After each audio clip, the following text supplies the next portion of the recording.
রাম নারায়ণ রাম। এইরকম একটা চুম্বকের মতন সহস্রার বীজ মন্ত্র জপ করে সহস্রারকে একখানা চুম্বক করে দিল।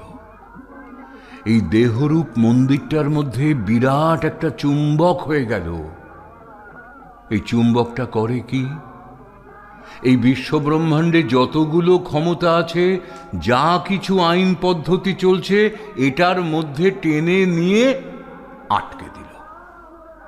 টেপ রেকর্ডারের মতো কেউ কথা বললে তার মধ্যে আটকে যায়। ওই রেকর্ডারের ফিতের কি গুণ! কথা বললে ফিতের মধ্যে কথা আটকে গেল। কি আশ্চর্য কথা! এখন ফিতে যদি কথা আটকে রাখতে পারে, মনের ফিতে কি না করতে পারে?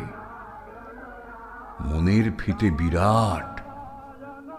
মনের ফিতে যায় কোথায়? কোথায় আর? বিশ্বজগতের যাবতীয় যা কিছু আছে, যা চলছে, সব কিছু এটা আস্তে আস্তে করে টানতে থাকে। এখন টানতে টানতে হয় কি? ফিতের মধ্যে তখন ওখানকার কথা, ওখানকার সব ধাঁচ, জ্ঞান, বুদ্ধি সব ওখানকার মতো হয়ে যায়।